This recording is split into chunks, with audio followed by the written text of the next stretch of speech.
Welcome to the Fox's Kitchen. My name is Bethany, and what we are going to be doing today is making some vegan pumpkin chocolate chip cookies. And yes, I said the word vegan mainly because I love vegan cookies and I think they're just nice and soft and they don't have that low layer crunch to the other cookies that you would normally make at home that are like other chocolate chip cookies in itself. So these are just like the nice pillowy fluffness of it. And the reason why we're making them today is to start off the autumn season because I love autumn and pumpkin is my favorite flavor.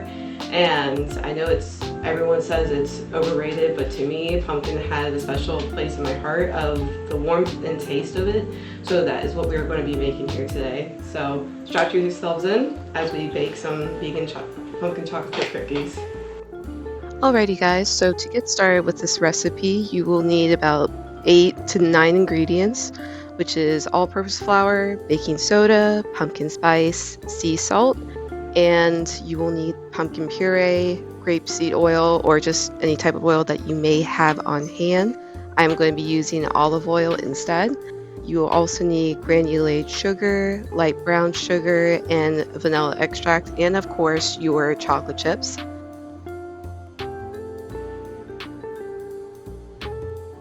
Once you have gotten all your ingredients together, you will need your baking equipment, which is 2 bowls, one for your dry ingredients, one for your wet ingredients, and 1 baking sheet so you can put your cookies on, and also some parchment paper and your measuring tools, which are your measuring cups and your measuring teaspoons.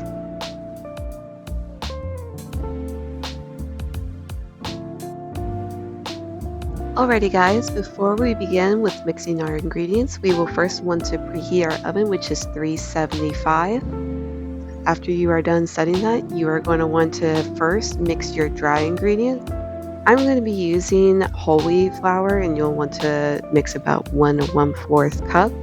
And the reason why I'm using whole wheat instead of all-purpose is because I feel like whole wheat is a little lighter on the stomach, whereas all-purpose is kind of like that little brick in the stomach whenever you mix it with any type of dessert.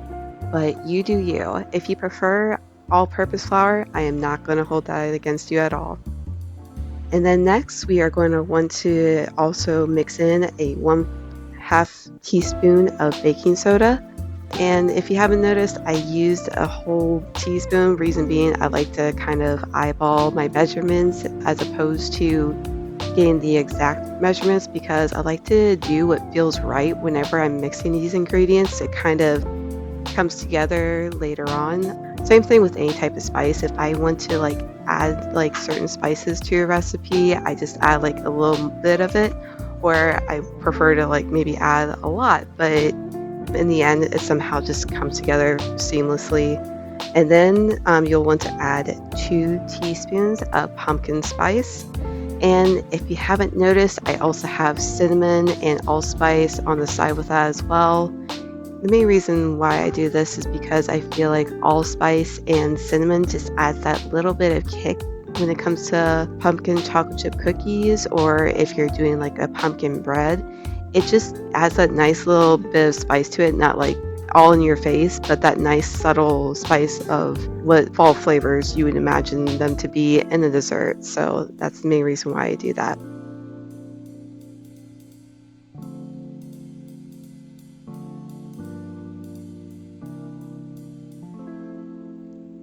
And lastly, for your dry ingredients, you are going to want 3/4 teaspoon of sea salt, or just regular salt. I don't know why they say sea salt in this, but I just use regular salt. I honestly don't notice a difference when I do this.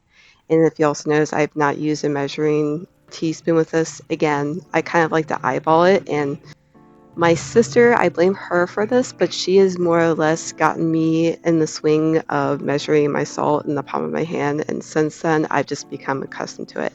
So, but if you want to use a regular teaspoon, go for it. I am not going to blame you for it.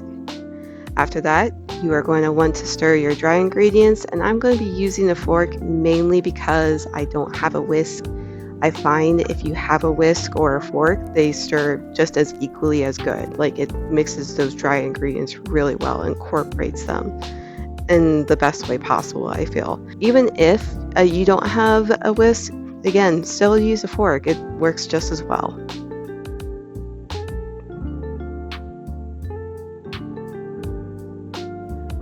After when you are done with your dry ingredients, you are going to want to set them aside and start working on your wet ingredients. To start that off, you are going to want a half cup of the pumpkin puree. And I did have some leftover pumpkin puree, so that's why I'm scooping it mainly from the can, is because we just had some pumpkin pancakes, which were really good. And hopefully I get to show you guys that sometime. But I just eyeballed this again, and it looked like it kind of equate to a half cup of pumpkin puree, so just did that instead. Next, you are going to want a half cup of oil. Now, the recipe calls for this, but in all honesty, you can use any type of oil, whether it be vegetable oil, olive oil, or canola oil. Do what you feel is best. For myself personally, I will be using olive oil because I notice with olive oil, it doesn't make food feel super oily to me, if that makes any sense. When I use olive oil, I feel like a little less guilty eating the food after when it's finished. When it comes to vegetable oil or canola oil, I just feel like it has that little bit of extra oily taste that I'm just not a super big fan of. And also, the reason why I'm using a little bit of like the healthier options here is because I am pre-diabetic. And yes, I will be using the other sugars, mainly because it's my first go with this recipe. But with being pre-diabetic, I find that whenever I eat something like this, I don't eat it very often. Maybe like once or twice a week, but then after that, the rest goes to my husband or his friends. So after when you are done with the grapeseed oil or whichever oil, you're going to want to grab a 1/3 cup of granulated sugar and a 1/3 cup of light brown sugar. Now, an advice for those who are diabetics, you can, I think, a 1/3 cup of light brown sugar equates to 1/4 cup of maple syrup. If it doesn't, hopefully I can have like description of it down below to correct me if I'm wrong. But if it equates to that, you can use a cup of maple syrup instead. There are other sugars that diabetics can use in substitutions for these. I have done like a test run for myself when it comes to these cookies before, and I used just only 1/3 cup of maple syrup, and they tasted just as equally as good. Just a little less on the sugary side because there was no granulated sugar or no light brown sugar, which I find if you add those both together, it just gives that little bit of sugary taste. Not like too excessive, but you can tell it's there.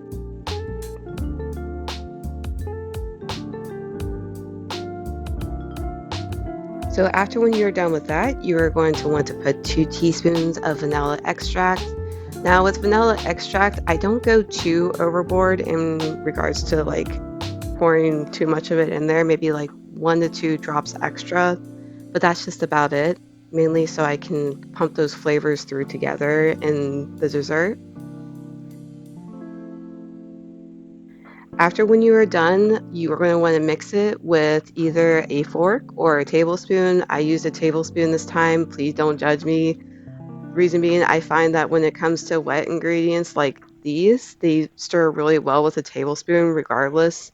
With a fork, they still stir just as equally as good, but for this portion, I just used a tablespoon. After when you are done mixing all the wet ingredients together, you're going to want to pour them into the dry ingredients. And after when you are done mixing those all together, you are going to want to add your chocolate chips as well. I'm using dark chocolate chips for this one, mainly because, again, being diabetic, it's a good substitution. There are vegan chocolate chips, which I have not done too much research in to see how well they fare with diabetics. I'm guessing they are just as good, or if not, then we can skip over that. And if you don't want to use vegan chocolate chips or dark chocolate chips and just want to say you want to use those regular chocolate chips instead, then you can go for it. I am not going to blame you for it.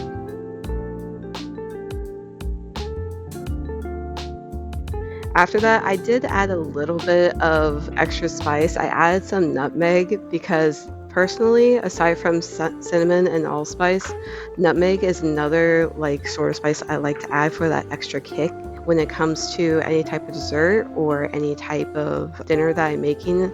Because yes, I think nutmeg can also be used in other recipes when it comes to like dinner portions and whatnot, but for when it comes to dessert, I just like to add that little bit of kick with the nutmeg.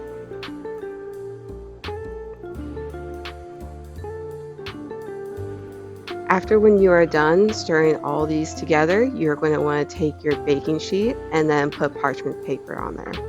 Now, you can use Pam spray. Pam spray I feel works just as well as parchment, not as good, if that makes any sense. I feel like whenever you scoop out like the cookie from the baking sheet, there's always that little bit of layer left, even though you put spray Pam on it.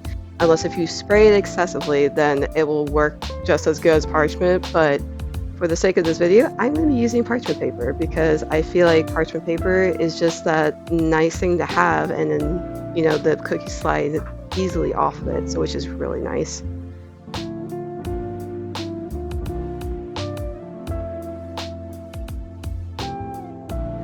And after when you are done scooping those, you're going to want to put your cookies into the oven. Now the recipe says 12 to 14 minutes. I just found like that middle number, so I just put it in for 13 minutes. So either way, I feel like it works well.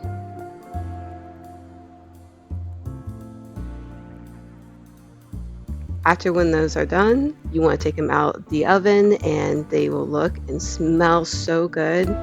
They always remind me of the times when during like fall season when my mom would make some flavored pumpkin bread with that bit of chocolate chips on top, and it just fills your house with this nice warm autumny scent that you just don't want it to leave your house for the next couple of days.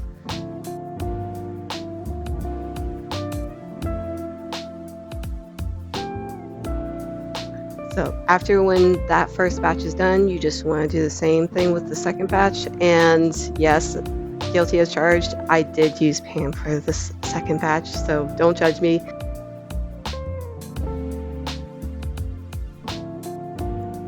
And then there you have it. You have yourself some nice pumpkin chocolate chip cookies. And hopefully you enjoy these just as much as I do.